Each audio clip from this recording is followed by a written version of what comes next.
ओम शांति। 8 अगस्त 2025 की मुरली से सुनते हैं बाबा के आज के अनमोल मधुर महावाक्य।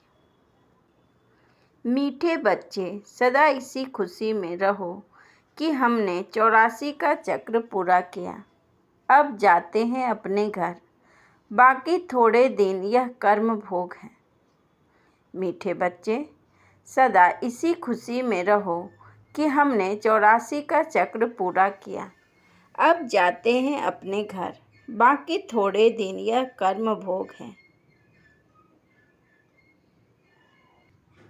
प्रश्न: विकर्माजित बनने वाले बच्चों को विकर्मों से बचने के लिए किस बात पर बहुत ध्यान देना है? उत्तर: जो सर्व विकर्मों की जड़ देह अभिमान है, उस देह अभिमान में कभी ना आए, यह ध्यान रखना है। इसके लिए बार बार देही अभिमानी बन बाप को याद करना है। अच्छे और बुरे का फल जरूर मिलता है, अंत में विवेक खाता है, लेकिन इस जन्म के पापों के बोझे को हल्का करने के लिए बाप को सच सच सुनाना है। ओम शांति।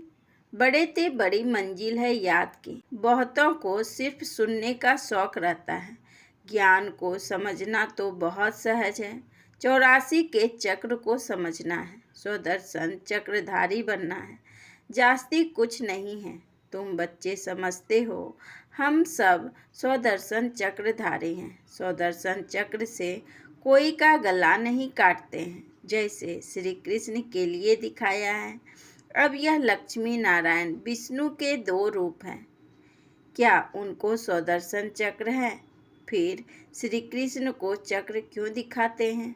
एक मैगजीन निकालते हैं जिसमें श्री कृष्ण के ऐसे ऐसे बहुत चित्र दिखाते हैं। बाप तो आकर तुम्हें राजयोग सिखलाते हैं, ना कि चक्र से असुरों का घात करते हैं। असुर उनको कहा जाता जिनका आसुरी स्वभाव है, बाकी मनुष्य तो मनुष्य है ना, ऐसे नहीं स्वदर्शन चक्र से बैठ सबको मारते हैं। भक्ति मार्ग में क्या क्या चित्र बैठ बनाए हैं, रात दिन का फर्क है। तुम बच्चों को इस सृष्टि चक्र और सारे ड्रामा को जानना है, क्योंकि सब एक्टर्स हैं। वह हद के एक्टर्स तो ड्रामा को जानते हैं। यह है बेहद का ड्रामा, इसमें डिटेल में नहीं समझ सकते। वह तो 2 घंटे का ड्रामा होता है, डिटेल में पाठ जानते हैं। यह तो 84 जन्मों का जानना होता है। बाप ने समझाया है, मैं ब्रह्मा के रथ में प्रवेश करता हूँ। ब्रह्मा के भी 84 जन्म की कहानी चाहिए। मनुष्य की बुद्धि में यह बातें आ न सके। यह भी नहीं समझते कि 84 लाख जन्म है या 84 जन्म है। बाप कहते हैं, तुम्हारे 84 जन्मों की कहानी सुनाता हूँ। 84 लाख जन्म हो तो कितने वर्ष सुनाने में लग जाए? तुम तो सेकंड में जान जाते हो। यह 84 जन्मों की कहानी है। हमने 84 का चक्र कैसे लगाया है। 84 लाख हो तो सेकंड में थोड़े ही समझ सकते। 84 लाख जन्म है ही नहीं। तुम बच्चों को भी खुशी होनी चाहिए, हमारा 84 का चक्र पूरा हुआ। अब हम घर जाते हैं, बाकी थोड़े दिन यह कर्म भोग है। विकर्म भस्म हो, कर्मातीत अवस्था कैसे हो जाए, इसके लिए यह युक्ति बताई है। बाकी समझाते हैं, इस जन्म में जो भी विकर्म किए हुए हैं वह लिख कर दो तो बोझ हल्का हो जाए। जन्म जन्मांतर के विकर्म तो कोई लिख ना सके। विकर्म तो होते आए हैं, जिससे रावण राज्य शुरू हुआ है, तो कर्म विकर्म हो पड़े हैं। सतयुग में कर्म अकर्म होते हैं। भगवान उवाच, तुमको कर्म अकर्म विकर्म की गाता हूँ। विकर्माजीत का संबंध लक्ष्मी नारायण से शुरू होता है। सीढ़ी में बड़ा क्लियर है, शास्त्रों में कोई यह बातें नहीं है। सूर्यवंशी चंद्रवंशी का राज भी तुम बच्चे ने समझा है कि हम ही थे। विराट रूप का चित्र भी बहुत बनाते हैं, परंतु अर्थ कुछ नहीं जानते। बाप बिगर कोई समझा नहीं सकता। इस ब्रह्मा के ऊपर भी कोई है ना जिसने सिखाया होगा। अगर कोई गुरु ने सिखाया होता तो उस गुरु का सिर्फ एक शिष्य तो नहीं हो सकता। बाप कहते हैं, बच्चे, तुम्हें पतित से पावन, पावन से पतित बनना ही है। यह भी ड्रामा में नूद है। अनेक बार यह चक्र पास किया है, पास करते ही रहेंगे। तुम हो ऑलराउंडर पाठधारी। आदि से अंत तक पाठ और कोई का है नहीं। तुमको ही बाप समझाते हैं। सिर्फ तुम यह भी समझते हो कि दूसरे धर्म वाले फलाने फलाने समय पर आते हैं। तुम्हारा तो ऑलराउंडर पाठ है।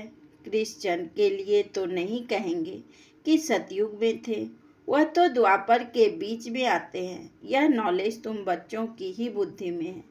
किसको समझा भी सकते हो। दूसरा कोई सृष्टि के आदि मध्य अंत को नहीं जानते, रचयिता को ही नहीं जानते, तो रचना को कैसे जानेंगे। बाप ने समझाया है, जो राइटियस बातें हैं वह छपाकर एरोप्लेन से सब जगह गिरानी है। वह पॉइंट्स अथवा टॉपिक बैठ लिखनी चाहिए। बच्चे कहते हैं काम नहीं है। बाबा कहते हैं यह सर्विस तो बहुत है। यहाँ एकांत में बैठ यह काम करो। जो भी बड़ी बड़ी संस्थाएं हैं, गीता पाठशालाएं आदि हैं, उन सबको जगाना है, सबको संदेश देना है। यह पुरुषोत्तम संगम युग है। जो समझदार होंगे वह झट समझेंगे।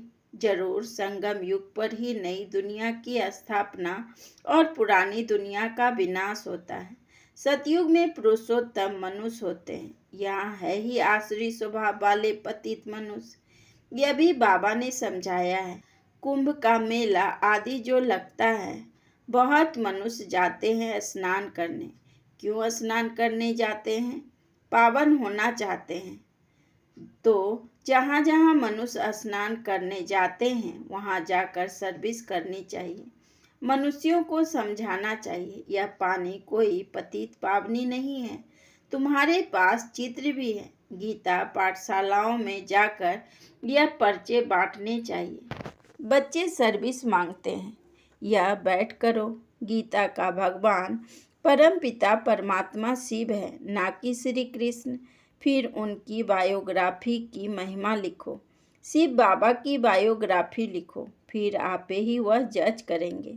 यह पॉइंट्स भी लिखनी है कि पतित पावन कौन। फिर शिव और शंकर का भेद भी दिखाना है। शिव अलग है, शंकर अलग है। यह भी बाबा ने समझाया है। कल्प 5000 वर्ष का है। मनुष्य 84 जन्म लेते हैं, ना कि 84 लाख। यह मुख्य बातें शॉर्ट में लिखनी चाहिए, जो एरोप्लेन से भी गिरा सकते हो, समझा भी सकते हो। वह यह जैसे गोला है, इसमें क्लियर है फलाने फलाने धर्म फलाने फलाने समय पर स्थापन होते हैं, तो यह गोला भी होना चाहिए। इसलिए मुख्य 12 चित्रों के कैलेंडर भी छपवा सकते हो, जिसमें सारा ज्ञान आ जाए और सर्विस सहज हो सके। चित्र बिल्कुल जरूरी है। कौन से चित्र बनाने हैं, क्या क्या पॉइंट्स लिखनी चाहिए, वह बैठ लिखो। तुम गुप्त भेष में इस पुरानी दुनिया का परिवर्तन कर रहे हो। अननोन वॉरियर्स हो, तुमको कोई नहीं जानते। बाबा भी गुप्त, नॉलेज भी गुप्त। इनका कोई शास्त्र आदि बनता नहीं। और धर्म स्थापन के बाइबिल आदि छपते हैं, जो पढ़ते आते हैं, हर एक के छपते हैं। तुम्हारा फिर भक्ति में छपता है। अभी नहीं छपना है, क्योंकि अभी तो यह शास्त्र आदि सब खत्म हो जाने हैं। अभी तुमको बुद्धि में सिर्फ याद करना है। बाप के पास भी बुद्धि में ज्ञान है। कोई शास्त्र आदि थोड़े ही पढ़ते, वह तो नॉलेजफुल है। नॉलेजफुल का अर्थ फिर मनुष्य समझते हैं, सबके दिलों को जानने वाला। भगवान देखते हैं, तब तो कर्मों का फल देते हैं। बाप कहते हैं यह ड्रामा में नूत है। ड्रामा में जो विकर्म करते हैं तो उनकी सजा होती जाती है। अच्छे व बुरे कर्मों का फल मिलता है। उसकी लिखत तो कोई है नहीं। मनुष्य समझ सकते हैं, जरूर कर्मों का फल दूसरे जन्म में मिलता है। अंत घड़ी विवेक फिर बहुत खाता है, हमने यह पाप किए हैं, सब याद आता है। जैसा कर्म वैसा जन्म मिलेगा। अभी तुम विक्रमाजीत बनते हो तो कोई भी ऐसा विकर्म नहीं करना चाहिए। बड़े ते बड़ा विकर्म है देह अभिमानी बनना। बाबा बार बार कहते हैं, देही अभिमानी बन, बाप को याद करो। पवित्र तो रहना ही है। सबसे बड़ा पाप है काम कटारी चलाना। यही आदि मध्य अंत दुख देने वाला है। इसलिए सन्यासी भी कहते, यह काग विष्ठा समान सुख है। वहाँ दुख का नाम नहीं होता, यहाँ दुख ही दुख है। इसलिए सन्यासियों को वैराग्य आता है, परंतु वह जंगल में चले जाते हैं। उन्हों का है हद का वैराग्य, तुम्हारा है बेहद का वैराग्य। यह दुनिया ही छीछी है। सब कहते हैं, बाबा आकर हमारे दुख हर कर सुख दो। बाप ही दुख हरता सुख करता है। तुम बच्चे ही समझते हो कि नई दुनिया में इन देवताओं का राज्य था। वहाँ किसी भी प्रकार का दुख नहीं था। जब कोई शरीर छोड़ता है तो मनुष्य कहते हैं स्वर्गवासी हुआ, परंतु यह थोड़े ही समझते कि हम नरक में हैं। हम जब मरे तब स्वर्ग में जाएं, परंतु वह भी स्वर्ग में गया, वह यहाँ नरक में आया।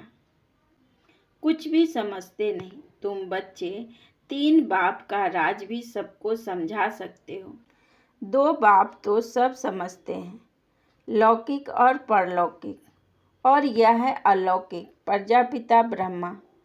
फिर है यहाँ संगम युग पर ब्राह्मण भी चाहिए ना। वह ब्राह्मण कोई ब्रह्मा के मुख वंशावली थोड़े ही हैं। जानते हैं ब्रह्मा था, इसलिए ब्राह्मण देवी देवताएं नमः कहते हैं। यह नहीं जानते कि किसको कहते हैं। कौन से ब्राह्मण? तुम हो पुरुषोत्तम संगम युगी ब्राह्मण, वह है कलयुगी, यह है पुरुषोत्तम संगम युग। जब तुम मनुष्य से देवता बनते हो, देवी देवता धर्म की स्थापना हो रही है, तो बच्चों को सब पॉइंट्स धारण करनी है और फिर सर्विस करनी है। पूजा करने व श्राद्ध खाने पर ब्राह्मण लोग आते हैं, उसमें भी तुम चीट चैट कर सकते हो। तुमको सच्चा ब्राह्मण बना सकते हैं। अभी भादों का मास आता है, सभी पितरों को खिलाते हैं। वह भी युक्ति से करना चाहिए, नहीं तो कहेंगे कि ब्रह्मा कुमारियों के पास जाकर सब कुछ छोड़ दिया है। ऐसा कुछ नहीं करना है जिसमें नाराज हो। युक्ति से तुम ज्ञान दे सकते हो। जरूर ब्राह्मण लोग आएंगे, तब तो ज्ञान देंगे ना। इस मास में तुम ब्राह्मणों की बहुत सर्विस कर सकते हो। तुम ब्राह्मण तो प्रजापिता ब्रह्मा की औलाद हो। बताओ ब्राह्मण धर्म किसने स्थापन किया?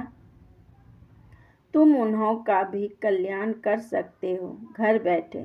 जैसे अमरनाथ की यात्रा पर जाते हैं तो वे सिर्फ लिखने से इतना नहीं समझेंगे, वहाँ बैठ समझाना चाहिए। हम तुमको सच्ची अमर कथा सुनाएंगे। अमरनाथ तो एक को ही कहा जाता है। अमरनाथ अर्थात जो अमरपुरी स्थापन करे, वह है सतयुग। ऐसे सर्विस करनी पड़े, वहाँ पैदल जाना पड़ता है। जो अच्छे अच्छे बड़े बड़े आदमी हो, उनको जाकर समझाना चाहिए। सन्यासियों को भी तुम ज्ञान दे सकते हो। तुम सारी सृष्टि के कल्याणकारी हो। श्रीमत पर हम विश्व का कल्याण कर रहे हैं। बुद्धि में यह नशा रहना चाहिए। अच्छा, मीठे मीठे सिक्की लदे बच्चों प्रति माता पिता बाप दादा का याद प्यार और गुड मॉर्निंग। रूहानी बाप की रूहानी बच्चों को नमस्ते। हम रूहानी बच्चों की रूहानी बाप दादा को पदम गुना नमस्ते नमस्ते नमस्ते। Good morning. शुक्रिया बाबा, शुक्रिया। धारणा के लिए मुख्य सार। नंबर 1, जब एकांत व फुर्सत मिलती है तो ज्ञान की अच्छी अच्छी पॉइंट्स पर विचार सागर मंथन कर लिखना है। सबको संदेश पहुंचाने व सबका कल्याण करने की युक्ति रचनी है। नंबर 2, विकर्मों से बचने के लिए दही अभिमानी बन बाप को याद करना है। अभी कोई भी विकर्म नहीं करना है। इस जन्म के किए हुए विकर्म बाप दादा को सच सच सुनाने हैं। वरदान, अटल भावी को जानते हुए भी श्रेष्ठ कार्य को प्रत्यक्ष रूप देने वाले सदा समर्थ भव। अटल भावी को जानते हुए भी श्रेष्ठ कार्य को प्रत्यक्ष रूप देने वाले सदा समर्थ भव।